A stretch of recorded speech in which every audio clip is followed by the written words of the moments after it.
She's a Mona Lisa. Everyone's lining up to see her. Hey guys, welcome back to my channel. It's been a while since I last uploaded a video, but I finally got to film another video. While I was filming this video, I realized that the quality content is more important than the amount that I put out. For that reason, I've decided to focus on the quality rather than the amount of videos that I make. Also, since I started school, I realized that I'm having less and less time to film and edit all my videos, which is also why I'd rather just focus on smaller amounts but have it be more edited well. So yeah, that was my update on where I've been and what is happening in my life. For October's bullet journal spread, I've decided to do a collage, and this time it has a theme of brown and purple and a bit of vintage style. So yeah, I am just ripping out random pieces of paper and finding the right places to put them. It doesn't have to be very specific since every single paper and spread will come out different. So it's really up to you and how you want to place everything.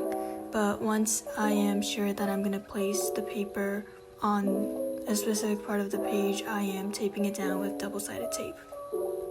Something that really has helped me with these type of bullet journal spreads is that I started a small journal just for scrapbooking.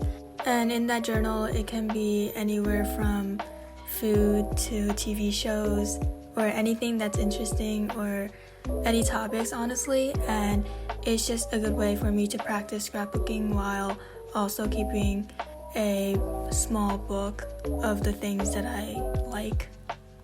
If you're also interested in the scrapbooks that I made an Instagram for it, and I'll leave that link in the description below.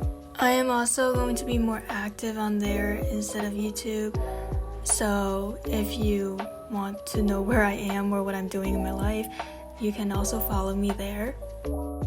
Now back to the bullet journal spread. I am just using some washi tape and I am adding more detail to the page.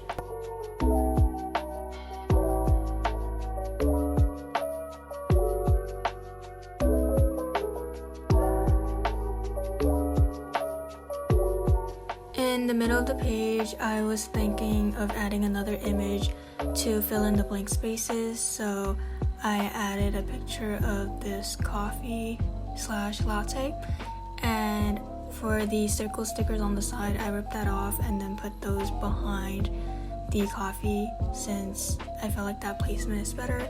And I don't know what happened to my printer, but the images came out colorful. I was about to not use the images, but honestly, it doesn't really make that big of a difference, so I used it anyways.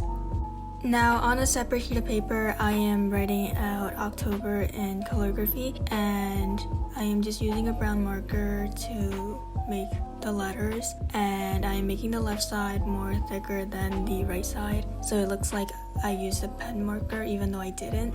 And after that, I am outlining it with a black marker, and I am giving it highlight using a white jelly marker. And after I am satisfied with the way it came out, I cut it out and I just taped it to the top of the page. Now I'm just making a mini calendar on the bottom of October, and I am just filling in the days.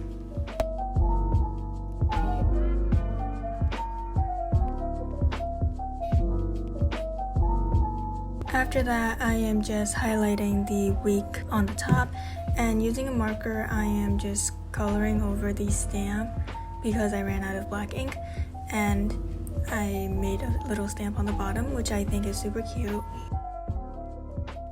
My next page is the full calendar page, and for that, I'm just making a 6x6 grid for 5 rows, and I also made a small note section on the side as well.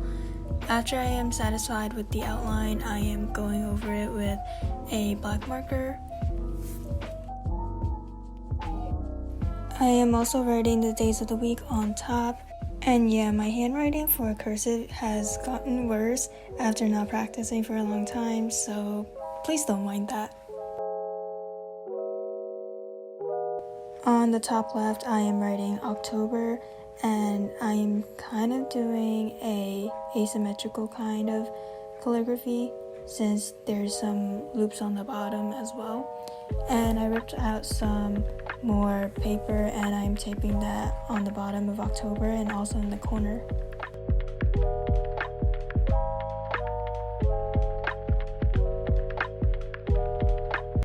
On the brown paper that I taped down below October, I am writing 2020 so that it's not too blank.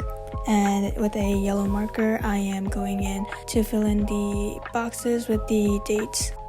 Lastly, I am just outlining the calligraphy to make it stand out more, and I am also outlining the numbers on the bottom. Usually I would just leave the numbers as is, but since this time I used a lighter shade of marker, I am just outlining it so that it stands out more.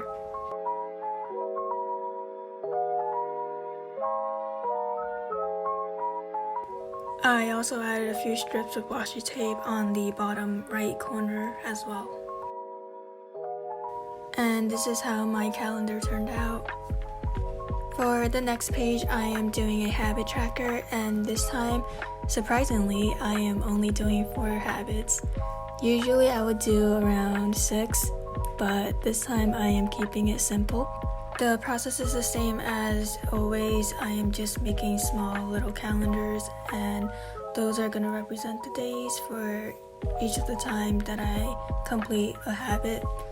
And now I'm just adding a title to it, and I'm writing habit in uppercase letter, and for lowercase cursive I am writing that in between each of the letters. I am also highlighting the days of the weeks as well. The page right next to that is my mood tracker, and this month I am doing a witch's pot type of spread, and I'm just making bubbles, and I guess those will represent the days.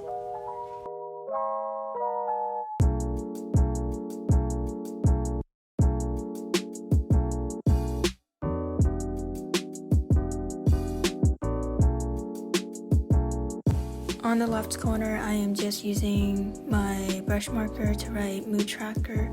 Halfway through, I realized I only have room to write track, so I just kept it that way. And now I'm going in to color in the pot to purple, and I am also making some shadows along with it.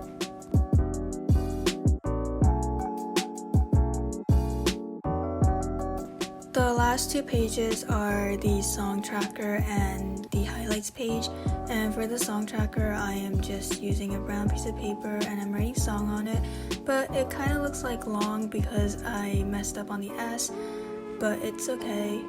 I am also adding some washi tape on the corner as well. The page next to that, I am just ripping out a sheet of paper and I am just writing highlights on it, and yeah, that's about it.